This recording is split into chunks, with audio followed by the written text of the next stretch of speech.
अस्सलामुअलैकुम class, this is Mohammad Hashim ji and you guys are watching matrix by Hashim ji. बेटा आज की क्लास के अंदर कराची यूनिवर्सिटी के 2023 के इवनिंग के पेपर को सॉल्व करेंगे। 2023 के मॉर्निंग के पेपर को मैं ऑलरेडी आप लोगों को सॉल्व करवा चुका हूं। आज की क्लास में 2023 के इवनिंग के पेपर को सॉल्व करना है। जिस तरह आपके इल्म में होगा कि भाई कराची यूनिवर्सिटी के साल में दो दफा एग्जाम होते हैं बेटा, एक दफा होते हैं मॉर्निंग के प्रोग्राम्स के लिए एडमिशन, एक दफा होते हैं इवनिंग के प्रोग्राम्स के लिए एडमिशन। आपने कोशिश करनी है जितने लेक्चर्स मैं आपके लिए डिजाइन कर रहा हूं इन सबको कवर करें, क्योंकि इन तमाम लेक्चर्स के अंदर मैं बहुत डिटेल के अंदर आपको तमाम के तमाम पास्ट पेपर के एमसीक्यूज एक्सप्लेन कर रहा हूं। ये नहीं कि सिर्फ 4 मिनट 5 मिनट की वीडियो डिजाइन कर दी, नहीं, ऐसा काम बेकार काम होता है बेटा। मेरी कोशिश होती है कि भाई जो भी पेपर में एमसीक्यूज आए हुए उनको डिटेल में आपके सामने लेकर आऊं, उनको एक्सप्लेन करूं ताकि आपका फायदा हो सके और आपको कुछ सीखने को मिले, कुछ कॉन्सेप्ट्स आपको गेन करने का मौका मिले। सो भाई आज की क्लास में कराची यूनिवर्सिटी के 2023 के इवनिंग के पेपर को सॉल्व करेंगे। बाय द वे मैं 2024 का पेपर ऑलरेडी सॉल्व करवा चुका हूं, 2022 का मैंने पेपर ऑलरेडी सॉल्व करवा दिया मॉर्निंग का, 23 के मॉर्निंग का पेपर भी सॉल्व करवाया हुआ है। 2021 के मॉर्निंग इवनिंग मैंने बहुत पहले ही सॉल्व करवा दिए थे, जब मॉर्निंग और इवनिंग का एग्जाम हुआ था मैंने उसके बाद ही ऑलरेडी सॉल्व करवा दिया था अल्हम्दुलिल्लाह। द पॉइंट इज दैट कि भाई ये सारी की सारे लेक्चर्स आपके लिए बहुत इंपॉर्टेंट है। अपनी तैयारी पूरी कवर करें और फिर साथ साथ इन लेक्चर्स को लें। मेरे पास काफी सारे बच्चों का एक क्वेश्चन आता है कि सर सिर्फ इन पेपर लेक्चर्स को ले लेना ही, सिर्फ इनको नहीं लेना, इनके अलावा बाकी तैयारी भी करनी है पूरी। तो भाई ये जो है ये पास्ट पेपर्स हैं, ये जो है ये मेरी मैराथन्स हैं। तो भाई ये मेरी मैराथन है जो मैं आपको कवर करवा रहा हूं, मगर इसके अलावा आपने बाकी तैयारी भी पूरी करनी है भाई। ये नहीं कि सिर्फ आपने बोलोगे 20 एमसीक्यू करके चले जाओ, 20 एमसीक्यू नहीं करने, उसके अलावा बाकी काम भी करना है। तो कहने का मकसद ये कि मेरा कराची यूनिवर्सिटी का बैच बेटा अभी चल रहा है, आप उसको ज्वाइन कर सकते हैं। इस बैच की खास बात ये कि मैंने अभी तक इसके अंदर कॉनेक्स नहीं पढ़ाया, वो कॉनेक्स पढ़ाना है, फंक्शंस मैंने पढ़ाना है, वेक्टर्स मैंने पढ़ाना है। तो इंपॉर्टेंट टॉपिक्स अभी भी रहते हैं, आप बिल्कुल ज्वाइन कर सकते हो। लास्ट आपने एग्जाम देखा था कि मैंने कितना ज्यादा कॉनेक्स का उसमें पोर्शन आया हुआ था। सही है ना भाई? तो आज की क्लास को स्टार्ट करते हैं। कराची यूनिवर्सिटी के 2023 के इवनिंग के पेपर को जब हम स्टार्ट कर रहे हैं तो सबसे पहले नंबर के ऊपर एमसीक्यूज आता है, two matrices A and B are equal if they are square matrix, पहला ऑप्शन, या फिर दे हैव सेम ऑर्डर, या फिर their corresponding elements are equal. Okay, और ऑप्शन नंबर डी में एग्जामिनर कह रहे हैं they have same number of columns. मेरे प्यारे बेटे हमेशा याद रखिएगा दुनिया में कोई भी मैट्रिक्स कब बराबर होता है एक दूसरे के, टू मैट्रिसेस, दुनिया में हम किसी भी मैट्रिक्स को इक्वल मैट्रिक्स उस वक्त कहते हैं जब दोनों मैट्रिसेस का ऑर्डर हमेशा सिमिलर होगा। यानी कि फॉर एग्जांपल मेरे पास लेट सपोज एक ऐसा मैट्रिक्स है जिसका ऑर्डर आ रहा है 2 बाय 2 का, और एक और मैट्रिक्स है, ये पहला मैट्रिक्स है, इसका ऑर्डर क्या है 2 बाय 2 का। दूसरा मैट्रिक्स भी अगर मेरे पास 2 बाय 2 का आता है तो चूंकि इन दोनों मैट्रिसेस के ऑर्डर एग्जैक्टली सिमिलर है, यानी कि दो रॉस दो कॉलम, तो दैट्स द रीजन कि हम क्या कहते हैं ये दोनों मैट्रिक्स कैसे आ रहे हैं, इक्वल आ रहे हैं। हम कभी भी करस्पॉन्डिंग एलिमेंट्स को इक्वल कहने पे नहीं कहते, क्योंकि ये जो स्टेटमेंट है ना ये बहुत बॉर्डर हो सकती है। कुछ बच्चों के जहन में आएगा सर ऑप्शन नंबर सी क्यों नहीं करेक्ट, क्योंकि देखो ऑप्शन नंबर सी में उसने सिर्फ ये बात लिखी हुई है कि their corresponding elements are equal. तो वो करस्पॉन्डिंग एलिमेंट्स तो बहुत से केसेस में इक्वल हो सकते हैं ना। लेट सपोज मैं कहता हूं कि भाई मेरे पास ये आ रहा है 1 2 3, एक रॉ मैट्रिक्स आ रहा है, और दूसरा मैट्रिक्स आ रहा है मेरे पास 1 2 3 4 5 6, तो यहाँ पे भी देखो करस्पॉन्डिंग एलिमेंट्स तो यहाँ पे भी इक्वल है, करस्पॉन्डिंग एलिमेंट्स तो यहाँ पे भी बराबर है। तो जरूरी नहीं है कि भाई ये दोनों मैट्रिसेस का ऑर्डर सिमिलर हो। अगर दोनों मैट्रिसेस का ऑर्डर सिमिलर होता तो खाली वो सिनेरियो होता जहां पे मैं इस बात को कहने में मजबूर हो जाऊं कि भाई दोनों मैट्रिसेस इक्वल हैं। सो भाई दुनिया के अंदर कभी भी मैट्रिसेस का अगर ऑर्डर सिमिलर होता है तब खाली वो मैट्रिसेस क्या होते हैं बेटा, एक दूसरे के बराबर होते हैं। बेटा अब देखो हमारे पास जो नेक्स्ट क्वेश्चन आ रहा है इसमें एग्जामिनर कहता है टेक दी फॉल्स स्टेटमेंट, यानी कि जो गलत स्टेटमेंट है ना सिर्फ आपने उसको मार्कअप करना है। पहले ऑप्शन में एग्जामिनर कह रहा है plus is not a binary operation on N, N का मतलब नेचुरल नंबर्स, नेचुरल नंबर्स कहते हैं वो तमाम नंबर्स जो कि पॉजिटिव बेस्ड होते हैं। आगे कह रहा है plus is a binary operation on N, हो सकता है भाई ये हो, ओके। आगे कहते हैं negative is a binary operation on N, x is a binary operation on N.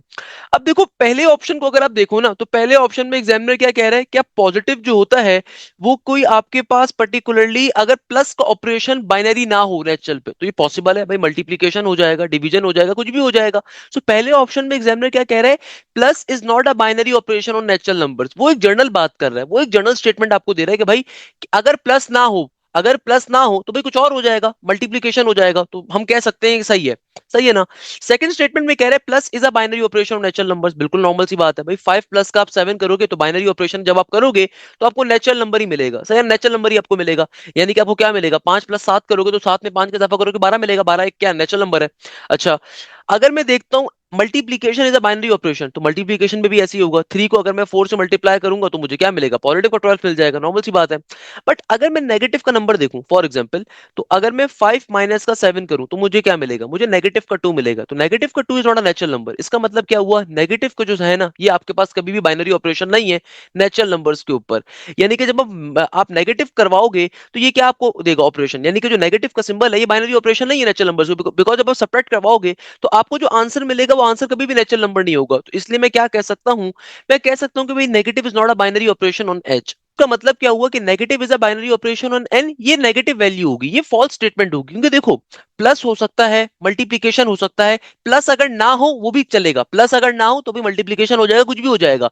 मगर अगर आप नेगेटिव करवाओगे, यानी कि दो आप नंबर्स को नेगेटिव के अंदर सिंप्लीफाई करवाते हो, तो आपका आंसर अगर नेगेटिव में आ रहा है, इट सिंपली मींस कि बेटा इसका मतलब क्या हुआ कि आपका बाइनरी ऑपरेशन कभी भी वेरीफाई नहीं करेगा। तो ये आपकी खाली यहाँ पे फॉल्स स्टेटमेंट आ रही है। नेक्स्ट क्वेश्चन में एग्जामिनर कहता है कि भैया डिग्री बताइए किसकी, एक इक्वेशन गिवन है। बाय द वे मैंने आज ही इक्वेशन का टॉपिक अपलोड करा था, डिग्री किसके कहते हैं। किसी भी पॉलिनोमियल के अंदर जो हाईएस्ट पावर होती है ना वेरिएबल की, किसी भी पॉलिनोमियल के अंदर, पॉलिनोमियल मींस इक्वेशन, किसी भी पॉलिनोमियल के अंदर जो हाईएस्ट पावर होती है वेरिएबल की, वो आपकी डिग्री कहलाती है। तो बेटा देखो हाईएस्ट पावर यहाँ पे वेरिएबल की क्या आ रही है, एक्स की पावर 4। इट सिंपली मींस कि आपकी डिग्री किसके बराबर है, आपकी डिग्री बराबर है बेटा 4 के। It's a very normal thing. आपकी डिग्री किसके बराबर है बेटा 4 के। ये वाले क्वेश्चंस बहुत आते हैं पेपर में कंफ्यूज करने के लिए। नेक्स्ट क्वेश्चन के अंदर एग्जामिनर आपसे क्या कह रहा है, नेक्स्ट क्वेश्चन में एग्जामिनर कहते हैं the quadratic equation having the roots 2 and -3। यानी कि एग्जामिनर कह रहा है कि भाई क्वाड्रेटिक इक्वेशन को फॉर्म करके बताओ अगर आपके जो रूट्स आ रहे हैं ना वो आ रहे हैं 2 एंड -3, यानी कि आपके पास रूट्स आ रहे हैं 2 एंड -3। सही है, तो क्वाड्रेटिक इक्वेशन कैसे फॉर्म करोगे। सबसे पहले निकालेंगे बेटा sum of root. Sum of root निकालने का फॉर्मूला क्या होता है, दोनों रूट्स का सम कर दीजिए, तो ये बन जाएगा 2 माइनस का 3, ये हो जाएगा नेगेटिव का 1। फिर आपने क्या करना है बेटा, प्रोडक्ट ऑफ रूट करना है। प्रोडक्ट ऑफ रूट का मतलब होता है कि दोनों रूट्स का प्रोडक्ट लोगे, तो ये क्या बन जाएगा, ये बन जाएगा नेगेटिव का 6। अब फाइनली मुझे क्या करना है बेटा, मुझे सिंपल तरीके से यहाँ पे अपनी क्वाड्रेटिक इक्वेशन को फॉर्म करना है। तो क्या होती है क्वाड्रेटिक इक्वेशन, ये होती है एक्स स्क्वायर माइनस का sum of root into x plus का साइन आगे आ जाएगा प्रोडक्ट ऑफ रूट। तो एक्स स्क्वायर का एक्स स्क्वायर माइनस का सम ऑफ रूट, दो में से तीन जाएंगे, नेगेटिव का 1 बचा है ना, तो सम ऑफ रूट की वैल्यू क्या है, -1। तो नेगेटिव नेगेटिव ये बन गया प्लस का 1, यानी कि प्लस का 1 1 इंटू एक्स आ गया। सही है ना, तो देखो ना प्लस का आ गया, तो प्लस का क्या आ जाएगा, नेगेटिव नेगेटिव प्लस का 1x आ जाएगा। फिर आगे क्या है, प्लस का product of root. Product of root की वैल्यू किसके बराबर थी, -6 के बराबर थी, नेगेटिव का 6 आ गया इक्वल टू के बाद 0। तो हमारा आंसर क्या आ जाएगा, एक्स स्क्वायर प्लस का एक्स माइनस का 6 इक्वल टू 0। तो यहाँ पे ऑप्शन नंबर बी इसको खाली वेरीफाई कर रहा है। वैसे ऑप्शन नंबर नहीं, ऑप्शन नंबर ए के अंदर नेगेटिव का एक्स स्क्वायर है, तो खाली देखो बेटा ऑप्शन नंबर जो बी है ना ये इसको वेरीफाई कर रहा है। So correct option is option number B, B for banana. Next question में एग्जामिनर कह रहा है the general term of a sequence is denoted by, बहुत ही बच्चों वाला कॉन्सेप्ट है भाई। General term of the sequence को किस पे डिनोट करते हैं, एक एन पे डिनोट करते हैं, नहीं तो टी एन पे डिनोट करते हैं। किसी भी सीक्वेंस की जनरल टर्म को हम या तो टी एन कहते हैं या फिर ए एन कहते हैं। सही है ना बेटा, बेसिक चीज है। नेक्स्ट क्वेश्चन में एग्जामिनर आपसे कहता है 6 परमुटेशन 0 किसके बराबर होगा। याद करो मैंने 2024 के पेपर में आपको एक शॉर्टकट बताया था। मैंने अपने तमाम बच्चों को एक चीज बताई थी, एक कॉन्सेप्ट बताया था कि कभी भी दुनिया के अंदर अगर परमुटेशन हो या कॉम्बिनेशन हो, उसके चंद बुनियादी ट्रिक्स को ध्यान में रखिएगा। याद है कि नहीं याद, बताओ जरा मुझे। चलो नहीं याद तो मैं दोबारा बता देता हूं। बेटा देखो हमेशा याद रखिएगा, कभी भी परमुटेशन के अंदर अगर आपके पास ऊपर कोई वैल्यू हो और नीचे 0 आ जाए, इसका आंसर क्या होता है, 1 के बराबर होता है। कभी भी परमुटेशन में ऊपर अगर कोई वैल्यू हो और नीचे 1 आ जाए, तो इसका आंसर होता है n के बराबर, यानी कि ऊपर वाली वैल्यू एज इट इज लिख दोगे आंसर में। अगर कभी भी परमुटेशन के अंदर ऊपर और नीचे की वैल्यू आ जाए सिमिलर, तो इसका आंसर होता है सिंपल n फैक्टोरियल के बराबर। सिमिलरली कभी भी परमुटेशन के अंदर अगर ऊपर कोई वैल्यू आ रही हो, नीचे उससे जस्ट एक कम वैल्यू हो, तो इसका आंसर होता है n फैक्टोरियल के बराबर। इन चार एमसीक्यूज को याद रखिएगा, पेपर में बहुत आते हैं। तो देखो यहाँ पे एग्जामिनर क्या कह रहे हैं, 6 परमुटेशन 0 क्या होगा। तो बेटा देखो 6 परमुटेशन 0 किसके बराबर होगा, परमुटेशन में कभी भी अगर नीचे वाली वैल्यू 0 हो, इसका आंसर डायरेक्टली क्या होता है, 1 के बराबर होता है। तो option number C, C for cat, cat माने बिल्ला, इज द करेक्ट आंसर। या फिर अगर मैं कहता क्वेश्चन में लिखा हुआ आ जाए 6 परमुटेशन 1 क्या होगा। देखो परमुटेशन में कभी भी नीचे वाली वैल्यू अगर 1 आ जाए ना, तो इसका आंसर होता है ऊपर वाली वैल्यू। तो ऊपर वाली वैल्यू क्या है, यहाँ पे 6 है, तो 6 आंसर आ जाएगा। और अगर आपके पास कभी भी लिखा हुआ आ जाए ऊपर और नीचे की वैल्यू सिमिलर, तो जो भी ऊपर वाली वैल्यू है उसको लिखोगे, साथ उसके एक फैक्टोरियल लिखोगे। और ये चौथे नंबर में मैंने क्या चीज लिखी थी कि देखो ऊपर अगर कभी भी कोई वैल्यू आ रही है और नीचे एक जस्ट कम वैल्यू आ जाए, यानी कि नीचे 5 आ जाए, तो इसका आंसर भी क्या होगा, 6 फैक्टोरियल के बराबर होगा, ऊपर वाली वैल्यू का फैक्टोरियल के बराबर होगा। ये बेसिक बात नहीं बेटा, कोई बंदा नहीं बताएगा ये, सर हाशिम ही खाली इतनी मेहनत कर लेते हैं कि आपको एक्स्ट्रा एमसीक्यूज भी साथ साथ पढ़ा देते हैं कि आपके लिए फायदा हो जाए।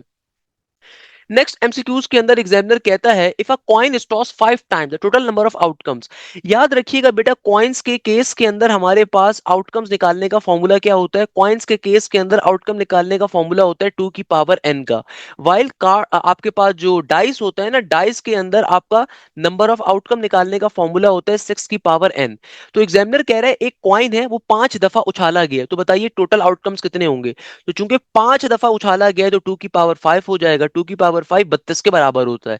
सो correct option will be option number B, B for balloon is the correct answer.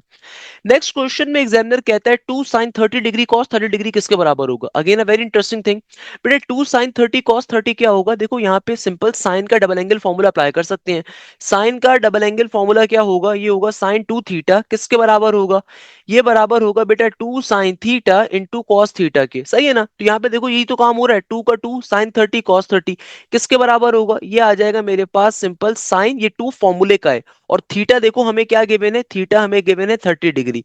तो क्या बन गया? ये बन गया ये 2 फॉर्मूले का और 30 डिग्री एंगल का। तो 32 क्या हो जाएगा? ये बन जाएगा सिंपल sin 60 के बराबर। तो ये मेरा फाइनल आंसर आ गया।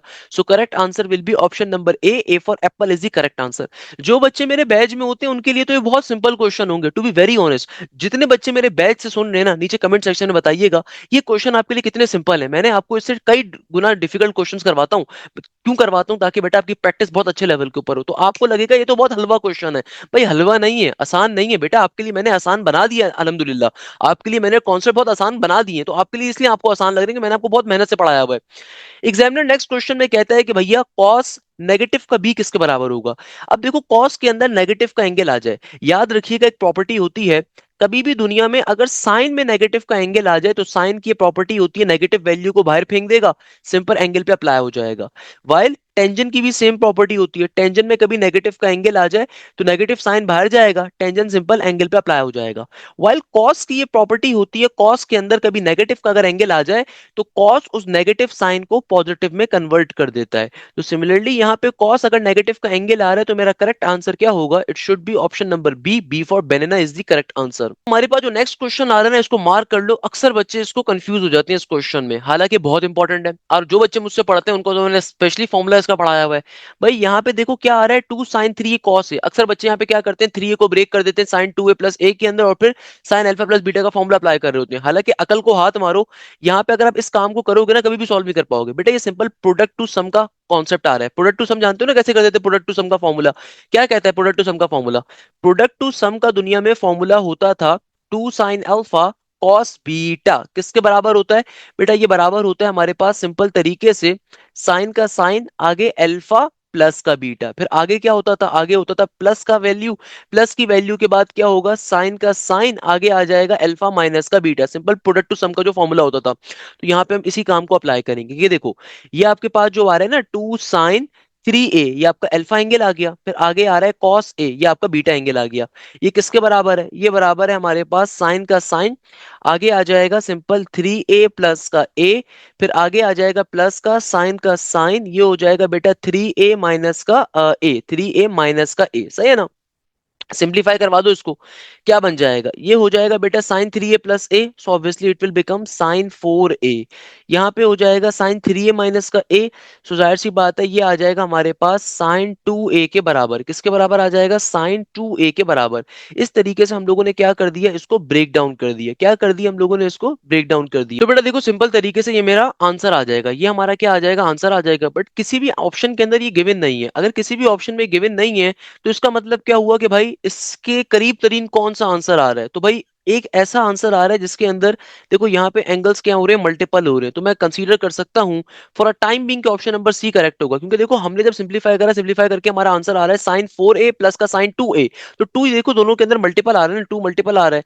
तो अगर मैं देखूं तो यहाँ पे खाली एक ऐसा एंगल है जहां पे 2 का मल्टीपल हो सकता है और जो कि सेम इस चीज को फॉर्म करेगा। तो दैट्स द रीजन कि हम ऑप्शन नंबर सी को टिक कर सकते हैं। ऑल्दो करेक्ट आंसर यही होना चाहिए, करेक्ट आंसर ये होना चाहिए, बट चूंकि किसी ऑप्शन में गिवन नहीं है तो खाली एक ही ऐसी लॉजिक है जहां पे मुझे दिख रहा है कि भाई ये मोस्ट प्रोबेबल आंसर होगा, क्योंकि sin 2a+sin a के अंदर अगर 2 को मल्टीप्लाई करूंगा एंगल्स के साथ में तो जाहिर सी बात है sin 4a प्लस का sin 2a ही फॉर्म हो रहा होगा। खैर आगे बढ़ते हैं बेटा। अब देखो मैंने ये चीज बड़ी नोट करी है कि कराची यूनिवर्सिटी का कोई भी जो पेपर है ना, उस पेपर के अंदर जो भी एग्जामिनर उस पेपर को सेट कर रहा है वो हर चैप्टर से ज्यादा एमसीक्यूज नहीं दे रहा। तो बेटा आप लोग को तभी तभी मैं आपसे रिकमेंड करूंगा काइंडली सारे चैप्टर्स को तरीके से तैयारी करिएगा, क्योंकि देखो लास्ट पेपर जो मैंने आपको सॉल्व करवाया था उसमें मैट्रिसेस का रोल बहुत ज्यादा था, और उसके अंदर कॉनिक सेक्शन का रोल बहुत ज्यादा था। आज की क्लास में अगर आप देखो ट्रिगोनोमेट्री का रोल बहुत ज्यादा आ रहा है, या फिर शायद मैं इसको महसूस कर रहा हूँ, बट एज अ टीचर जब मैं महसूस कर रहा हूँ तो मेरे ख्याल में स्टूडेंट को भी महसूस करना चाहिए कि जो एक इंस्ट्रक्टर जब आपको पढ़ा रहा है, तो अब अगर आप गौर करें तो यहाँ पे कितने ज्यादा क्वेश्चन ट्रिगोनोमेट्री के मुझे ओरिएंटेड दिख रहे हैं। कि देखो यहाँ पे एग्जामिनर ने रेंज का कॉन्सेप्ट पूछा हुआ है। बेटा एक चीज ध्यान में रखिएगा काइंडली, कुछ करो ना करो खुदारा डोमेन को और रेंज के टॉपिक को लाजमी तौर पे करके जाओ। डोमेन और रेंज सिंपल यार एक बेसिक टेबल होता है, बल्कि मैं आपको दिखा देता हूँ। डोमेन और रेंज का मतलब क्या है कि जो ट्रिगोनोमेट्रिक फंक्शंस की डोमेन और रेंज होती है ना, उनको लाजमी कवर अप कर लीजिएगा कि भाई डोमेन क्या होती है, रेंज क्या होती है। फॉर ये टेबल है, सिंपल सा ये टेबल है, इस टेबल को बस पढ़ लो कि भाई साइन की देखो डोमेन क्या होती है, ऑल रियल नंबर्स। कोसाइन की क्या होती है, ऑल रियल नंबर्स। साइन की आपके पास रेंज क्या होती है, -1 से 1। कोसाइन की रेंज भी क्या होती है, -1 से 1। टेंजेंट की रेंज क्या होती है, ऑल रियल नंबर्स एक्सेप्ट दी π/2 या फिर उसके मल्टीपल्स, उनके cos 90 आपके पास टेंजेंट 90 जो होता है, जाहिर सी बात है वो इन्फिनिटी बन जाता है ना। दैट्स द रीजन कि हम क्या कहते हैं कि भाई all the real numbers, negative का साइन का मतलब होता है except the 90 degree and their multiples. Pi divided by 2 का मतलब 90 डिग्री होता है। और रेंज क्या होती है टेंजेंट की, all the real numbers. Cosecant की यानी कि जो आपके पास सेक होता है, इसकी रेंज क्या होती है, इसकी सॉरी इसकी डोमेन क्या होती है, all the real numbers accept the 180 degree and its multiple. Similarly बेटा देखो टेंजेंट के बाद कॉस कोसिकेंट आ रहा है। कोसिकेंट का मतलब क्या होता है हमारे पास, कोसिकेंट के मायने होते हैं कॉसेक। तो बेटा कॉसेक के अंदर देखो क्या आ रहा है, कॉसेक के अंदर ये कह रहा है कि रियल माइनस का all the real numbers except the 180 and its multiple. Pi का मतलब 180 होता है, नॉर्मल सी चीज है बेटा। तो इसके मायने क्या हुए कि देखो कॉसेक होता क्या, 1/sin होता है ना। जो साइन के आप साइन का जीरो कहाँ पे मिलता है, साइन जीरो आपको मिलता है जीरो के ऊपर, यानी कि साइन 0 डिग्री जीरो। जब वो डिवीजन में अगर जाएगा तो जाहिर सी बात है वो जीरो मिल जाएगा। तो 180 डिग्री के ऊपर क्या मिल जाएगा, जीरो मिलेगा। डोमेन क्या होती है, कॉट की डोमेन हमारे पास होती है all the real numbers again x approaches to pi या फिर उसका 180 डिग्री, यानी कि 180 डिग्री या फिर उसके जितने भी मल्टीपल्स आ रहे हैं उसके अलावा वाले आपके तमाम के तमाम डोमेन का हिस्सा होते हैं। Same goes for the range, इनकी रेंज वगैरह पे लिखी हुई है। सो भाई देखो एग्जामिनर पूछा रेंज ऑफ कॉट क्या होगी, तो देखो बेटा रेंज ऑफ कॉट किसके बराबर होती है, ऑल द रियल नंबर्स, यानी कि रेंज क्या होती है, कॉट की रियल नंबर्स। तो बेटा कुछ करो ना करो खुदारा साइन का, कॉस का, टेंजन का, कोसेक का, सेक का बेसिक डोमेन और रेंज का टेबल होता है, इसको पढ़ लो। ये बहुत सिंपल होता है, कोई उससे मुश्किल चीज नहीं होती। डोमेन कहते हैं इनपुट को, रेंज कहते हैं बेटा आउटपुट को। नेक्स्ट क्वेश्चन देखो, नेक्स्ट क्वेश्चन इसी के ऊपर आ रहा है। देखो मैंने क्या कहा था, कुछ हर साल पेपर के अंदर एग्जामिनर कुछ चैप्टर से ज्यादा एमसीक्यूज दे रहा होता है। तो बेटा देखो इस साल एग्जामिनर ने ट्रिगोनोमेट्री के क्वेश्चंस बहुत दिए हैं। अब जिस बच्चे ने ट्रिगोनोमेट्री चॉइस पे छोड़ी होगी ना, वो तो कभी भी पास नहीं कर सकता पेपर को। एग्जामिनर कह रहे हैं range of 2 cos x, range of 2 cos x examiner पूछ रहा है। तो बेटा देखो इस एमसीक्यूज को सॉल्व कैसे करोगे, जरा गौर से देखिएगा। देखो ये 2 का 2 बाहर एज इट इज है। cos x की रेंज क्या होती है, cos x की रेंज होती है बेटा -1 से लेके +1 के दरमियान में, सही है। और साथ में ये वाले आपके स्क्वायर ब्रैकेट होते हैं, आपके ये आ रहे होते हैं, सही है। एग्जामिनर क्या यहाँ पे कह रहा है, एग्जामिनर कह रहा है रेंज ऑफ 2 cos x। तो बेटा cos x की अपनी जो रेंज होती है वो -1 से 1 होती है। अक्सर बच्चे टिक करके आ जाएंगे सर ये पूछा हुआ था। अरे भाई ये 2 मल्टीप्लाई भी हो रहा है, जब कभी रेंज निकाल लो और अगर कोई न्यूमेरिक वैल्यू पहले मल्टीप्लाई हो रही हो तो वो न्यूमेरिक वैल्यू अंदर जाके तमाम टर्म से मल्टीप्लाई होगी। तो क्या बन जाएगा, ये बन जाएगा -2 × 2, क्योंकि 2 × 1 2 होगा ना बेटा। 2 को जब 1 से मल्टीप्लाई करोगे 2 बन जाएगा। तो आपका करेक्ट आंसर क्या होगा, -2, 2, यानी कि -2 से लेकर 2 तक की आपकी रेंज आ रही होगी, क्योंकि 2 cos x की रेंज निकालनी है। आपको सिंपल cos x की रेंज निकालनी, क्या निकालनी है, हमें रेंज निकालनी है 2 cos x की, सही है ना बेटा। तो क्या बन जाएगा, -2 से लेकर 2 के दरमियान। और ये ब्रैकेट्स बेटा, इन ब्रैकेट्स को कहते हैं क्लोज इंटरवल। ये अक्सर ध्यान में रखिएगा, बहुत दफा पेपर में एग्जामिनर ऐसे भी कंफ्यूज कर देता है बच्चों को। ये दे देगा ये वाला ब्रैकेट, बहुत से बच्चे इस पे भी टेक करके आ जाते हैं। देखो ये गलत ऑप्शन है, सही है ना। गलत ऑप्शन क्यों, क्योंकि देखो ये वाले जो ब्रैकेट होते हैं ना, इनको कहा जाता है ओपन इंटरवल। ये वाले जो ब्रैकेट होते हैं इनको कहा जाता है क्लोज इंटरवल। इसका क्लोज इंटरवल का मतलब होता है कि एक्सट्रीम वैल्यूज भी काउंट होंगी, मिडिल वैल्यूज भी काउंट होंगी। ओपन इंटरवल का मतलब होता है सिर्फ मिडिल वैल्यूज काउंट होंगी, क्लोज वैल्यूज जो आपकी एक्सट्रीम वैल्यूज हैं वो काउंट नहीं होंगी। बेसिक बातें होती हैं। नेक्स्ट क्वेश्चन हमारे पास आ रहा है डेरिवेटिव से। अब कुछ बच्चे कह रहे थे ना डेरिवेटिव नहीं आता, तो बेटा देखो डेरिवेटिव का क्वेश्चन आया हुआ है इस साल। डेरिवेटिव का क्वेश्चन एग्जामिनर कह रहे हैं a particle moves according to the equation x is equal to 2t square, its velocity at t is equal to 3 will be dash. इस क्वेश्चन में देखो डेरिवेटिव आया हुआ है। एग्जामिनर ने आपको कहा हुआ है एक पार्टिकल मूव कर रहा है और उसकी मूविंग उसने आपको इक्वेशन दी हुई है, तो कह रहा है वेलोसिटी बताइए। अब देखो बेटा दुनिया के अंदर कभी भी अगर आपको वेलोसिटी कैलकुलेट करनी होती है ना, कैसे निकालते हैं, जो भी डिस्टेंस होता है, जो भी डिस्टेंस होता है, अगर आप उसके ऊपर वन टाइम डेरिवेटिव लेते हो विद रिस्पेक्ट टू टाइम, तो ये बराबर आ जाता है किसके, वेलोसिटी के। इस एक फॉर्मूला पढ़ा रहा हूं, उसको याद रखिएगा। कभी भी डिस्टेंस के ऊपर कभी भी अगर आप वन टाइम डेरिवेटिव लेते हो तो ये वेलोसिटी बनता है। और अगर मैं वेलोसिटी के ऊपर एक और दफा डेरिवेटिव लूं, अगर जो भी मेरा वेलोसिटी है अगर मैं वेलोसिटी के ऊपर वन टाइम डेरिवेटिव लूं, तो ये बराबर होता है किसके, एक्सेलरेशन के। आसान भाषा में मैं क्या कह सकता हूं कि डिस्टेंस डिस्टेंस का जो डबल डेरिवेटिव होता है, डिस्टेंस का डबल डेरिवेटिव ये बराबर होता है किसके, ये बराबर होता है एक्सेलरेशन के। डिस्टेंस का सिंगल डेरिवेटिव वेलोसिटी होता है, और फिर उस वेलोसिटी का अगर एक और दफा डेरिवेटिव लेंगे तो एक्सेलरेशन बनेगा। या आसान भाषा में भी कह सकते हो कि डिस्टेंस का जो डबल डेरिवेटिव है ना बेटा, वो बेसिकली बराबर होता है एक्सेलरेशन के। तो एग्जामिनर ने यहाँ पे कहा हुआ है कि particle moving move according to the equation, या आपको डिस्टेंस दिया हुआ है, क्या दिया हुआ है, distance X is equal to 2t² के बराबर। एग्जामिनर कह रहा है वेलोसिटी बताओ, तो सिंपल मैं इसका वन टाइम डेरिवेटिव लूंगा बेटा। तो डेरिवेटिव इसका वन टाइम अप्लाई कर दीजिए, क्या बन जाएगा, 2t² का डेरिवेटिव होगा हमारे पास सिंपल 4t के बराबर। तो यानी कि मेरी वेलोसिटी की आ गई 4t के बराबर। एग्जामिनर ने आगे आपको टाइम बताया हुआ है कि टाइम कितना है, 3 सेकंड का या 3 मिनट्स का जो भी है। तो सिंपल t की जगह पे 3 आ जाएगा, तो 4 3 क्या हो जाएगा 12, यानी कि वेलोसिटी की आ जाएगी 12 के बराबर। So option number D for dog is the correct answer. अब देखो हमारे पास जो नेक्स्ट क्वेश्चन आ रहा है ना, ये बड़ा इंपॉर्टेंट क्वेश्चन है। इस क्वेश्चन में एग्जामिनर कहते हैं the conic is a hyperbola if E is equal to 1, E is lesser than 1, E is greater than 1, if E is equal to 0।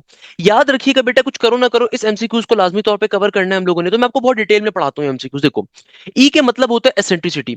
अगर कभी भी दुनिया के अंदर एसेंट्रिसिटी आपकी 0 है ना, इसका मतलब जो कॉनिक है बेटा वो कैसा है, वो कॉनिक है सर्कल्स का। ये एमसीक्यूज बहुत आता है पेपर में। अगर एसेंट्रिसिटी 0 है तो हमेशा याद रखिएगा कॉनिक कौन सा, कॉनिक सर्कल का होगा। अगर आपकी एसेंट्रिसिटी कभी भी 1 के बराबर आ जाए, इसका मतलब क्या होता है, कॉनिक कौन सा है, कॉनिक आपके पास आ रहा है पैराबोला का। क्लियर है बेटा। और अगर कभी भी दुनिया में आपकी एसेंट्रिसिटी कैसी आए, आपकी एसेंट्रिसिटी 1 से तो बड़ी हो, 0 से बड़ी हो, सॉरी, आपकी एसेंट्रिसिटी क्या हो, 0 से बड़ी है मगर 1 से छोटी है। यानी कि भाई 0 से बड़ी एसेंट्रिसिटी हो मगर 1 से छोटी हो, तो ऐसे कॉनिक को हम कहते हैं इलिप्स का होना। यानी कि इलिप्स के अंदर क्या होता है, एसेंट्रिसिटी 0 से बड़ी होती है मगर 1 से छोटी होती है। वाइल अगर कभी भी दुनिया के अंदर एसेंट्रिसिटी आपके पास कैसी आ जाए, 1 से बड़ी आ जाए, यानी कि एसेंट्रिसिटी हमारे पास 1 से बड़ी आ जाए, ग्रेटर देन 1 आ जाए एसेंट्रिसिटी, उस सूरत के अंदर बेटा हमारा जो कॉनिक होता है ना, वो हाइपरबोला कहलाता है। क्या कहलाता है बेटा, हाइपरबोला कहलाता है। इन 4 एमसीक्यूज को लाजमी कवर कर लीजिएगा। वैसे यहाँ पे एक कॉन्सेप्ट और भी होता है, वो होता है हमारे पास स्ट्रेट लाइन के लिए। स्ट्रेट लाइन की एसेंट्रिसिटी हमेशा इन्फिनिटी होती है, बट ये आपके लेवल के ऊपर नहीं आएगा, मगर फिर भी मैंने बता दिया ना, साइड पे आ जाता है।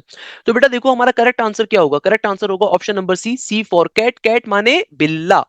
नेक्स्ट क्वेश्चन में एग्जामिनर कह रहे हैं the value of a determinant of a square matrix is 0 if two rows have the same number of elements, if two rows are identical। तो बड़ा इंपॉर्टेंट एमसीक्यूज आ रहा है। एग्जामिनर क्या कह रहा है कि भाई किसी स्क्वायर मैट्रिक्स के अंदर डिटरमिनेंट 0 तुम्हारे पास कब आएगा दुनिया में, तो भाई अगर कभी भी टू रॉज और having the same number of elements आ जाएं, या फिर टू रॉज आइडेंटिकल आ जाएं, या फिर each element of any row is equal to 1 आ जाए, या फिर each element of a column has a negative sign. तो बेटा हमेशा याद रखिएगा डिटरमिनेंट की एक बड़ी मशहूर प्रॉपर्टी होती है, दुनिया के अंदर कभी भी किसी भी मैट्रिक्स के अंदर, दुनिया में कभी भी किसी भी मैट्रिक्स के अंदर अगर दो सेम रॉज आ जाएं, या फिर दुनिया में किसी भी मैट्रिक्स के अंदर अगर दो सेम कॉलम आ जाएं, एग्जैक्टली सेम कॉलम या एग्जैक्टली दो सेम रॉज आ जाएं, सो ऐसे मैट्रिक्स का जो डिटरमिनेंट होगा ना, हमेशा याद रखिएगा ऐसे मैट्रिक्स का डिटरमिनेंट 0 के बराबर होता है। बड़ी फेमस एक प्रॉपर्टी है बेटा ये तो, कि दुनिया में किसी भी मैट्रिक्स के अंदर एग्जैक्टली दो रॉज, एग्जैक्टली दो कॉलम सिमिलर आ जाएं, सो ऐसे मैट्रिक्स का जो हमारे पास पर्टिकुलरली डिटरमिनेंट होता है वो क्या होता है, 0 के बराबर। तो इसका मतलब करेक्ट ऑप्शन क्या होगा, टू रॉज आर आइडेंटिकल का, या टू कॉलम्स आर आइडेंटिकल का ऑप्शन हमारा करेक्ट होगा।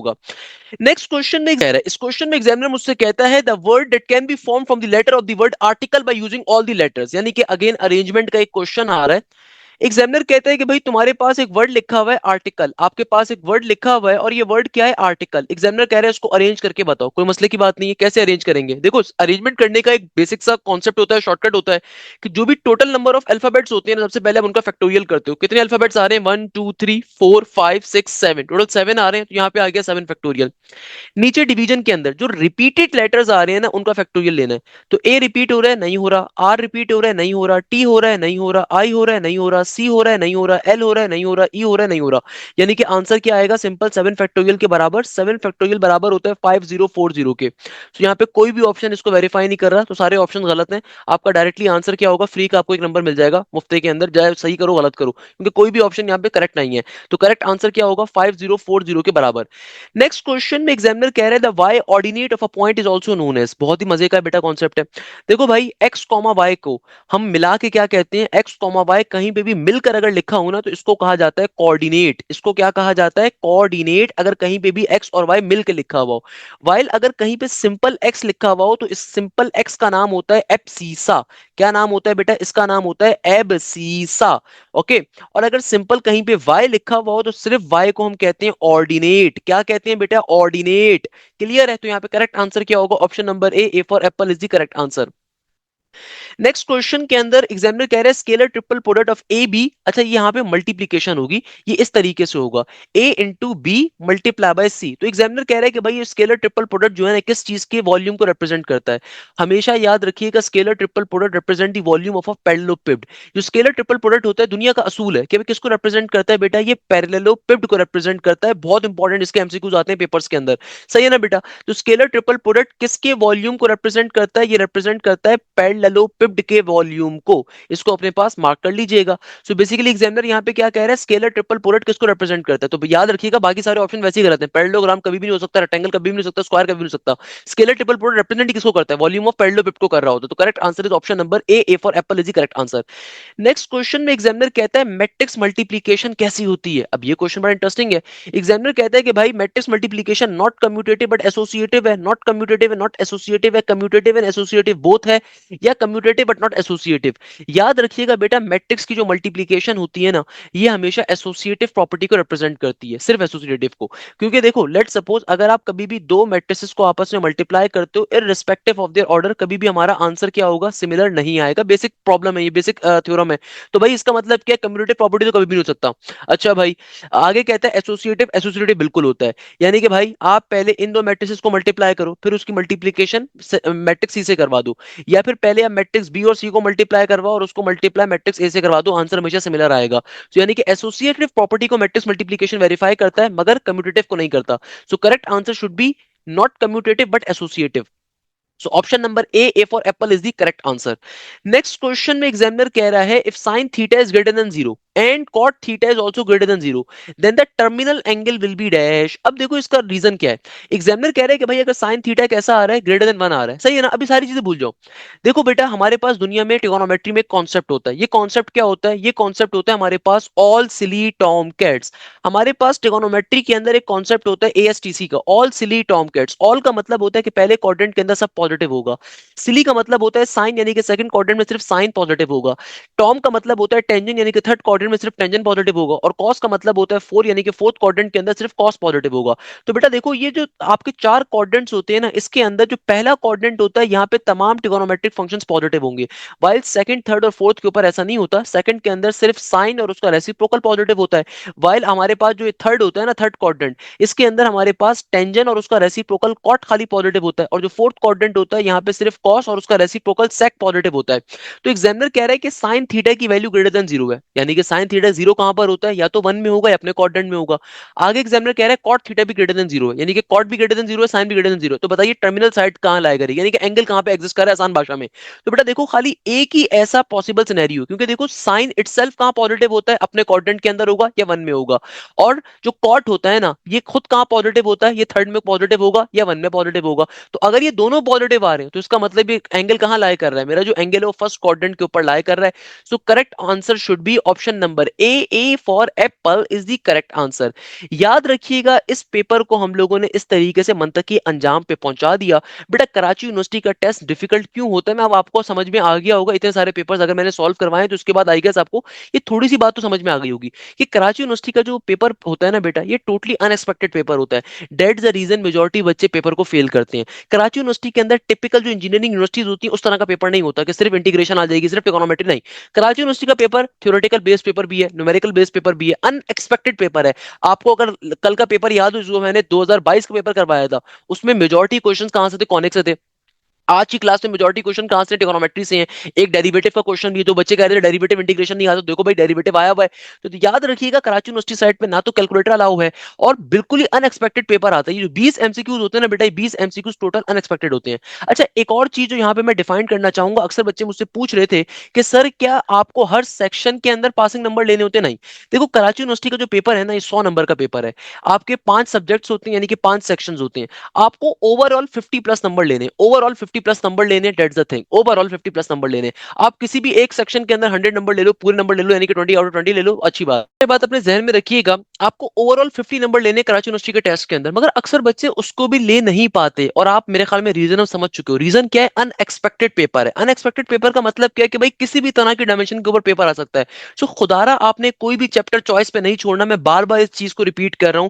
भाई ये जो मैं मैराथन आपके लिए रोज बना रहा हूं बेटा, ये मैं बहुत मेहनत से बना रहा हूं, यकीन मानिएगा। इसमें मैंने 2024 का पेपर भी करवाया, 2023 का भी करवाया, 2022 का भी करवाया। अब मैं इवनिंग के पेपर्स भी करवा रहा हूँ। इसके अलावा मेरे पास 2020 का पेपर भी अवेलेबल है, वो भी इंशाल्लाह करवाऊंगा। 2021 का पेपर मैंने ऑलरेडी सॉल्व करवाया हुआ है, मॉर्निंग और इवनिंग दोनों का। तो कहने का मकसद ये कि बेटा ये पेपर्स बहुत इंपॉर्टेंट है जो मैं आप लोगों को सॉल्व करवा रहा हूँ, खुदा रहा इनको लाजमी कवर अप करें, अपनी प्रॉपर तैयारी करें, और साथ साथ इन पेपर्स को लाजमी देखते जाएं, कवर करते जाएं। ये आपके लिए बहुत ज्यादा हेल्पफुल होंगे इंशाल्लाह ताला। अपने दोस्तों के साथ लाजमी तौर के ऊपर, जितने आपके फ्रेंड्स के सर्कल हैं, जितने आपके कोचिंग के, कॉलेज के, एकेडमी से ग्रुप हैं, उसमें लाजमी तौर के ऊपर वीडियो के लिंक को शेयर करें। एजुकेशनल ग्रुप हो, आपके दोस्त हो, फ्रेंड्स हो, कॉलेज के, कोचिंग के, उनसे लाजमी तौर पे इन पेपर्स को शेयर करें, इन वीडियोस को शेयर करें, बताएं कि सर हाशिम ने कितनी मेहनत से पेपर्स को सॉल्व करवाया हुआ है। पहली चीज। दूसरे नंबर के ऊपर बेटा आपने कोशिश करनी है कि लाजमी तौर के ऊपर, अगर आप केयू की प्रॉपर तैयारी करना चाहते हैं कराची यूनिवर्सिटी के टेस्ट के लिए, तो आप कराची यूनिवर्सिटी के बैच को भी ज्वाइन कर सकते हैं। ये मेरा बैच ऑलरेडी इन कंटिन्यू है। इसमें मैंने इंपॉर्टेंट टॉपिक्स अभी नहीं पढ़ाए हुए, इंपॉर्टेंट टॉपिक्स मैंने पढ़ाने हैं। सिमिलरली फेस की क्लासेस भी अभी चल रही हैं। तो आप लाजमी तौर पर इसको ज्वाइन करें। इसकी खास बात ये होगी कि बेटा इवनिंग के एडमिशंस तक आपके पास इस बैच का एक्सेस रहेगा, और इस बैच का कोर्स कंटेंट आपके पास उस वक्त भी अवेलेबल रहेगा। मेरी छतर छाया उस वक्त तक आपके पास रहेगी इंशाल्लाह ताला। यहीं पे इस क्लास को एंड करेंगे उस उम्मीद के साथ कि आप जाएं जैसे खैरियत से होंगे। मुझे बहुत सारी दुआओं में याद रखिएगा। जजाक अल्लाह। Thank you so much. Hashim Zia signing of.